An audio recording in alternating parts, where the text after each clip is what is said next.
If you are in your 40s and you feel as though you are making more money than ever, but somehow feeling less secure than ever, I want to tell you something plainly.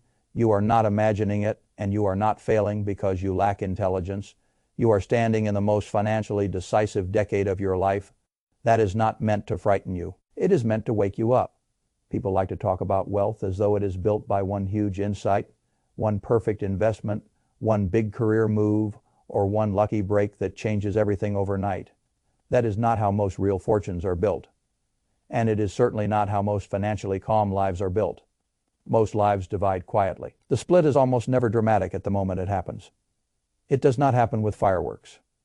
It happens through ordinary decisions that look so reasonable in the moment that almost nobody notices they are writing the next 20 years. I have been around money long enough to know that the most expensive decisions in life often do not feel expensive when you make them, and the most valuable decisions often do not feel heroic at all. They feel boring. They feel smaller than the culture tells you success should feel. But then time gets involved, and time is where all the hidden arithmetic begins revealing itself. Let me put it to you another way. Two men can grow up under the same roof, same parents, same schools, same opportunities, same values, even similar careers and similar incomes. And one of them can reach 65 with a paid-off house, real low stress and enough freedom to help his grandchildren, travel where he wants, and stop checking the restaurant bill before dessert arrives.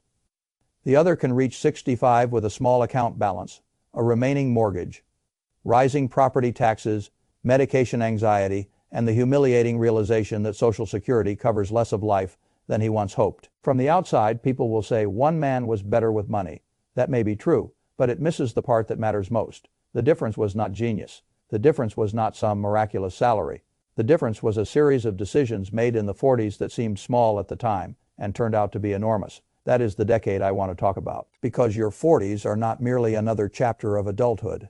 They are the decade in which many people unknowingly decide whether their later life will feel controlled or reactive, whether they will have choices or obligations, whether they will enter old age with dignity or with dependence.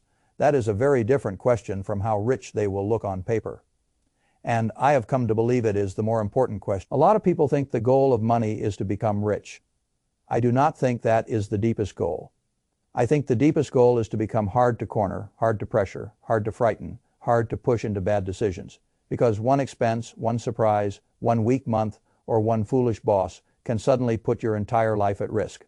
That sort of strength is not built mainly in your 20s. In your 20s, you are often too young, too underpaid, too unstable, and too early in your working life for the mathematics to bite hard enough. You can still do smart things, of course. You can start investing, you can avoid stupid debt, you can build habits, all of that matters. But your 20s usually do not yet contain enough income or enough fixed structure for one decade of decisions to permanently shape the whole rest of the story. Your 30s are different, but not decisive in quite the same way. In your 30s, you are often building everything at once. Career, marriage, children, housing, transportation, furniture, school districts, identity. The machine is still being assembled. Many people do not yet have enough margin, enough income, or enough settled structure for the consequences to show up fully. But your 40s are where the machine is no longer being assembled. It is running. And because it is running, every adjustment begins echoing much farther than people expect. This happens because your 40s sit at the intersection of three powerful forces. The first is peak earning power.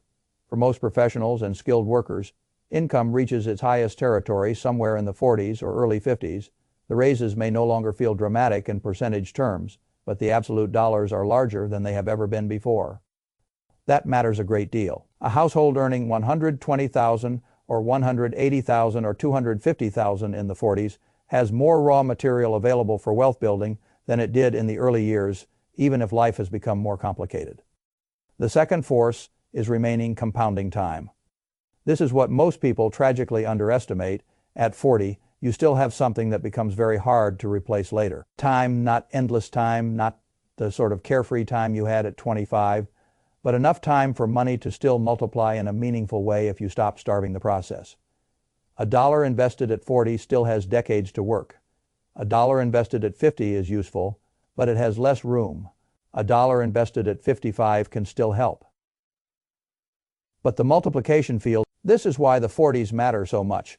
You still have enough runway for the savings to become more than savings. They can become structure. They can become optionality. they can become future calm. The third force is expense stabilization. This is the least glamorous and one of the most important truths in personal finance. By the 40s, many of the rapid expansion costs of early adulthood are no longer expanding at the same pace. The furniture is bought. The first promotions have happened. The household structure is clearer. The basic shape of life is visible. Children may still be expensive, very expensive, but the economic architecture of the household has become more legible than it was when everything was being built simultaneously. And when costs become more legible, something very important can happen. Margin can appear. That is the word I care about more than almost any other in personal finance. Margin, not applause, not image, not income alone, margin. The space between what comes in and what is already spoken for. The room to absorb a surprise. The room to invest without pain. The room to say no. The room to wait. The room to think clearly. Most people talk about wealth as though it begins with $1 million. In practical life, wealth often begins with margin. A person with margin experiences the world differently from a person without it, even if their salaries are similar. The person without margin gets a notification from his banking app that the checking account dropped below $1,000, and he feels it in his chest. He lies awake and adds numbers in the dark: car payment, mortgage, insurance, kids' activities, groceries, the water heater that may be dying, the dentist visit that cannot be postponed again. He is not necessarily poor. That is what makes the situation so deceptive. He may be earning more than he ever dreamed he would earn when he was 25.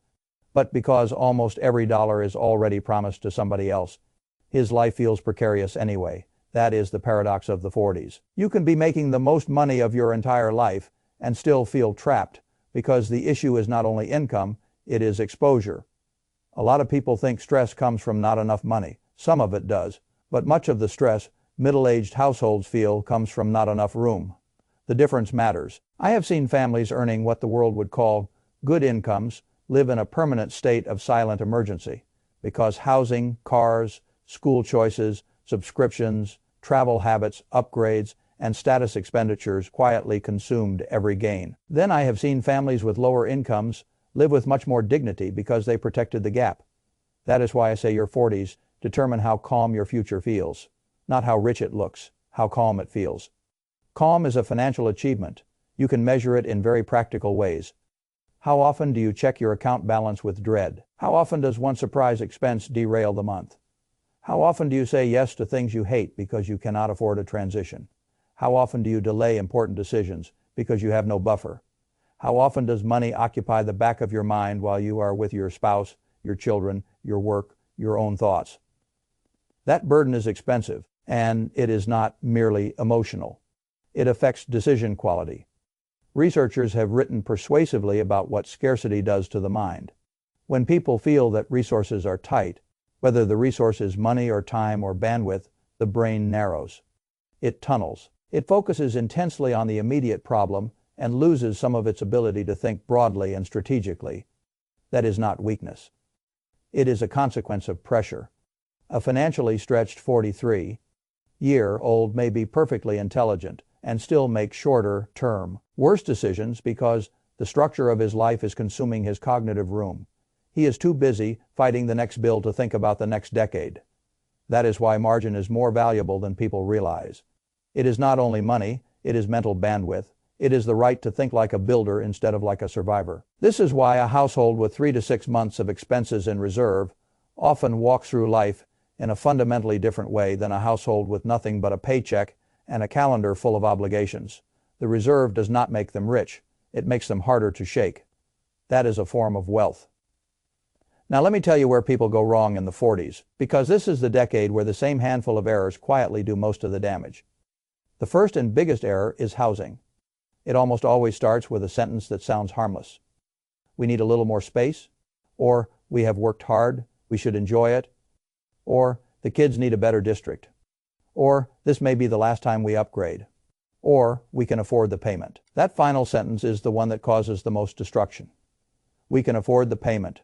A person can afford many things that are still a terrible bargain. Affordability in the bank's language is not the same thing as wisdom in yours. When a household upgrades from a modest home that works into a house that stretches, the problem is not merely the larger monthly check. It is the multiplication of everything attached to the house. Bigger mortgage, more interest, higher taxes, higher insurance, higher furnishing expectations, more maintenance, more repairs, more weekends lost to caring for something that is supposed to symbolize success, and gradually becomes another employer. The house that felt like a rival turns into a machine that requires permanent feeding. People tell themselves they are building equity. Sometimes they are. Sometimes they are mostly financing lifestyle with a patriotic story wrapped around it. I am not against homeownership. I am against romanticizing math that does not work. A house can be a wonderful decision. It can also be the single decision that quietly robs a family's retirement of 7 figures over a quarter century, without anyone feeling the theft in one painful moment. That is why it is so dangerous. The danger comes in monthly comfort. It does not come with a dramatic siren. If one family directs an extra $18,000 a year into housing because they upgraded to what looked like a better life, and another family directs that same amount into broad low-cost investments for 20 or 25 years, the resulting difference is not small. It is life-shaping that money can become hundreds of thousands of dollars. In many cases, it can become the whole difference between working because you want to and work. People do not feel that trade clearly when they sign the papers. They feel the granite countertops. They feel the nicer driveway. They feel the new room. They do not feel 67-year-old dependence. That bill arrives later. The second great mistake is cars. Cars are among the most efficient wealth destruction devices ever normalized by middle-class culture. Not because transportation is unnecessary, because status became welded to depreciation. The average new car payment in this country is now absurd enough that if people had to pay the full cost in one annual check instead of monthly installments, half the industry would collapse from embarrassment. But monthly financing has a wonderful power. It converts outrageous choices into manageable-looking habits. 2 large car payments do not feel like a 6-figure decision. They feel like a monthly fact of life. That is how people get trapped. They replace reliable transportation with expensive identity over and over again. And because the culture is doing the same thing, it begins to look normal. Normal is often very expensive. You drive the nice vehicle. Then the second one gets upgraded. Then insurance rises. Then repairs become premium, tier repairs. Then you justify it because you work hard and have children. And life is stressful, and one should enjoy something. I understand every part of that emotional logic. I reject the financial result. Transportation should support the household. It should not consume the household's future. I am not saying everyone must drive old wrecks and congratulate themselves for being austere. I am saying a modest, reliable, paid, off or lightly financed vehicle is a form of financial dignity. A household that saves $1,000 a month simply by refusing to turn transportation into status theater is not making a small decision. It is buying future optionality. The third great mistake is letting children become the excuse for parental financial destruction. This is delicate territory because love makes people irrational in very socially approved ways. Parents want to give, they want to help, they want their children to feel no limit, no burden, no disappointment. If possible, the trouble is that parents often mortgage their own future to fund educational prestige, extracurricular escalation, travel sports, lifestyle smoothing, and emotional comfort in ways that feel loving in the moment and irresponsible later. A parent who empties retirement savings or takes huge educational debt so that a child can attend an expensive college may feel noble. Perhaps sometimes he is, but he may also be transferring future burden from the young person, who has decades of earning power ahead, onto the older person, who has limited years left to recover. That is not always love. Sometimes it is fear of disappointing the child. Sometimes it is competition with other parents. Sometimes it is the inability to say we can love you fully without financing every possible version of your young life. A financially stable parent in retirement is a gift to children too. People forget that. They think sacrifice always proves devotion, not if the sacrifice simply creates future dependence. The fourth great mistake is career complacency. This surprises people because they assume the most financially dangerous thing in the 40s is overspending. And overspending is certainly dangerous, but many households also destroy their future by becoming timid in the exact decade when intelligent career moves could have the greatest payoff. The 40s are often the last broad window in which a person can materially change his earnings trajectory with a new role, a bigger responsibility set, a geographic change, a better industry, or a bolder move that still leaves enough time to benefit from the increase. But comfort is seductive. Seniority can become a drug. A person gets used to the office, the title, the known frustrations, the known mediocrity. He tells himself stability is prudence. Sometimes it is decay wearing a tie. If your income is flattening, your growth is gone, your skill is underpriced, or your work has become an emotional tax with no upside. The 40s may be the most valuable time left to do something about it, because the returns from a good career move made at 42 are not the same as the returns from the same move attempted at 58. Time magnifies one and shrinks the other. This is why I tell people not to become too passive in the decade when both salary and compounding can still collaborate. The fifth great mistake is lifestyle inflation disguised as reward. This may be the most socially praised form of financial self-sabotage in the country. You get a raise, the kitchen gets redone, you have a strong year, the vacations get upgraded, the bonus arrives. The spending expands before the memory of the bonus has cooled. Nothing about it feels reckless because every step is individually defensible. It is not one absurd splurge that would clearly shame you. It is a sequence of small upgrades that each say the same thing. I deserve this, and perhaps you do. The question is not what you deserve. The question is what future those repeated upgrades are purchasing. Here is the rule I prefer. When income rises, lifestyle may rise some, but savings should rise faster. That one discipline solves more long-term problems than people realize. If every raise is fully consumed, the household stays fragile at a higher altitude. It looks more successful and remains just as exposed. If half the raise goes straight into investments and reserves before lifestyle gets a vote, then income growth actually changes the future. That is what you want, not just a larger visible life, a stronger invisible one. Now, let me show you what all this looks like when played through real years, because this is where the lesson becomes unmistakable. Imagine two brothers, same upbringing, same schools, same ordinary middle, American foundation. Neither one was born into a fortune. Neither one was doomed to poverty. Both grow into decent careers. Both make roughly similar money through their 30s and 40s. At 40, they each have a little over $100,000 saved. Not enough to impress anybody at a hedge fund conference, but enough that the next decade matters enormously. The first brother feels successful and starts upgrading his life to match the image he has of what success should look like. He buys the larger house in the better subdivision. He finances 2 nicer cars. He keeps telling himself these are normal rewards for years of hard work. He eases off retirement contributions temporarily because the bigger bills need room. Temporary becomes a habit. Then college arrives, and he takes on more because saying no feels emotionally harder than saying yes. His 40s do not feel reckless. That is the whole tragedy. They feel understandable. The second brother makes different choices. Not miserable choices, not monk-like choices, just different. He stays in the smaller house longer. He drives vehicles that are good enough rather than impressive enough. He protects his retirement contributions as though they were rent due to his future self. He talks honestly with his children about cost. He avoids making his family's financial structure look rich at the cost of making his 60s feel poor. In the 40s, the first brother often looks more successful. That is what makes the mistake seductive. The nicer driveway is visible, the calm future is not.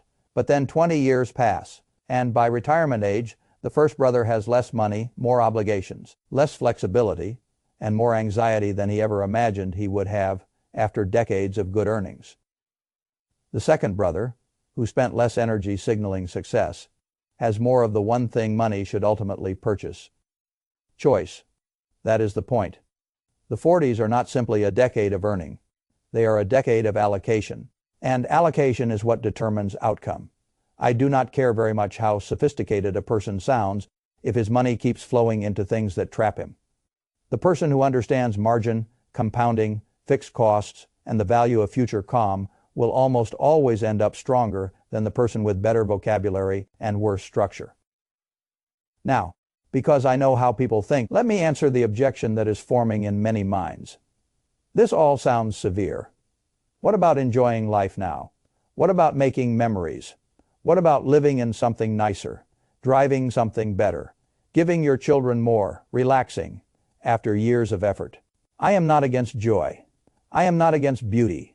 I am not against spending. I am against unconscious spending that masquerades as a reward and later becomes a burden. There is a great difference between spending intentionally and inflating automatically. A memorable family trip may be worth every dollar.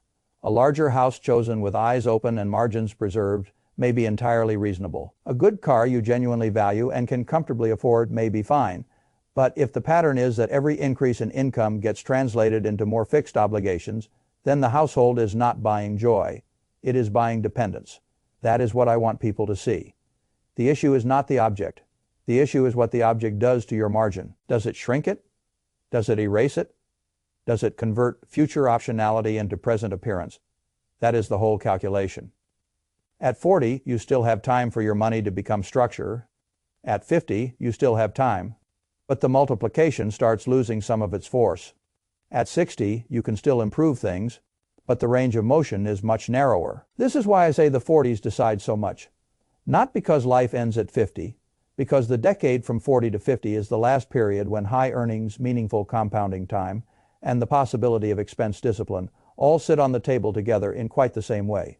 Miss that decade badly enough, and later effort becomes far more difficult. Use it well, and later life becomes much calmer than the culture thinks possible for ordinary people.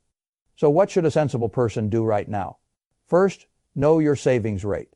Not your income, not your gross salary for conversation, your actual savings rate. What percentage of what you bring home are you keeping and directing toward future freedom? This number tells more truth than most lifestyle markers ever will. Second, lower fixed costs before chasing higher income as the primary solution. Higher income is good. I like higher income. But an expense reduced permanently is often more valuable than a temporary raise because it is after-tax recurring and structural. Third, automate everything important. The future should not depend on the mood you are in on payday.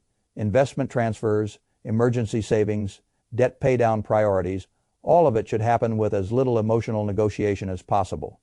Fourth, think in opportunity cost. A large decision is never only the sticker price.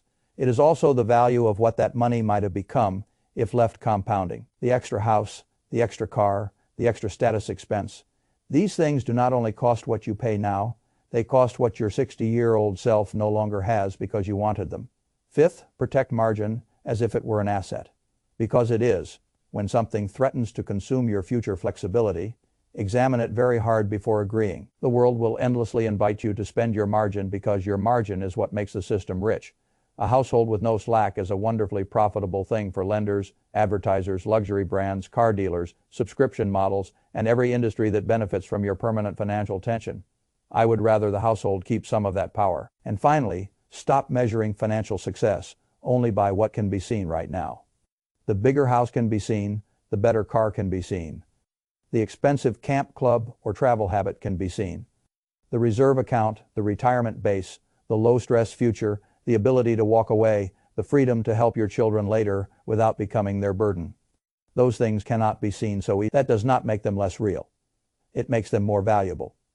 If I were speaking to your 65-year-old self, I know what that person would beg you to understand now.